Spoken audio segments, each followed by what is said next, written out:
Telangana photo videographer welfare association union నిబంధన ప్రకారం సభ్యత్వం పొందిన ప్రతి ఫోటో అండ్ వీడియోగ్రాఫర్ కు కుటుంబ భరోసా పథకం అమలు కావటం లేదన్నారు. సంఘం రాష్ట్ర మాజీ ప్రధాన కార్యదర్శి రాపర్తి శ్రీనివాస్ గౌడ్ కరీంనగర్ లో తెలంగాణ రాష్ట్ర ఫోటో వీడియోగ్రాఫర్ వెల్ఫేర్ అసోసియేషన్ ఆధ్వర్యంలో సమావేశం నిర్వహించారు.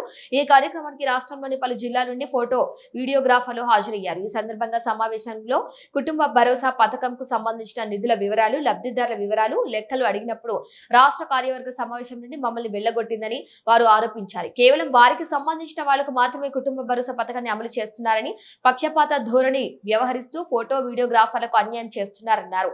లెక్కలు చెప్పకుండా మళ్లీ సమావేశం నుంచి వెళ్లగొట్టి మాపై పోలీసులకు కంప్లైంట్ ఇవ్వడం ఏంటని ప్రశ్నించారు. కేవలం రాజకీయం కోసమే రెండు వర్గాలుగా చీల్తున్నారని వారు ఆరోపించారు. కేవలం కుటుంబ భరోసా పథకం కాకుండా సంఘం పేరు మీద కొనుగోలు చేసిన స్థలాల వ్యవహారంలోనూ పెద్ద ఎత్తున అవినీతి జరిగిందన్నారు.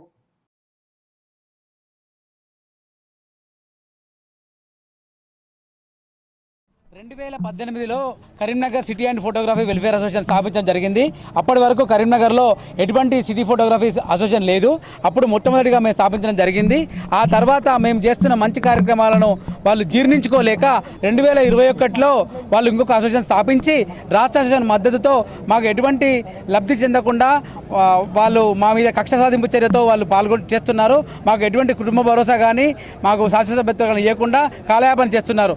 ఇదే రాష్ట్ర అధ్యక్షుడి గారికి గతంలో ఇప్పటికి 10 సార్లు పైనే పలుమార్లు ఎక్కడ ఉంటే అక్కడికి వెళ్ళి మేము వారికి వినతి పత్రాలు ఇవ్వడం జరిగింది.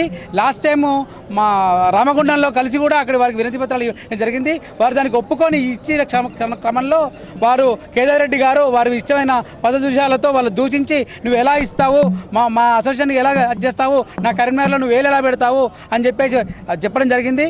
దానివల్ల మాకు వాళ్ళు శాసనసభ్యత్వాలు కానీ అసోసియేషన్కి కుటుంబ భరోసా కానీ చెందకుండా చేస్తున్నారు.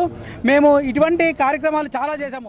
ఒక ముఖ్య విషయం, కుటుంబ భరోసా అంటే మనిషి 10 రూపాయలు, మనిషి 10 రూపాయల ప్రకారంగా 30,000 మందికి 2 లక్షల చిల్లర వస్తాయి. ఆ 2 లక్షల చిల్లర ఒక మనిషి చనిపోతే వెంటనే తక్షణ సహాయంగా మనకు 1,60,000 రూపాయలు అందిస్తున్నారు.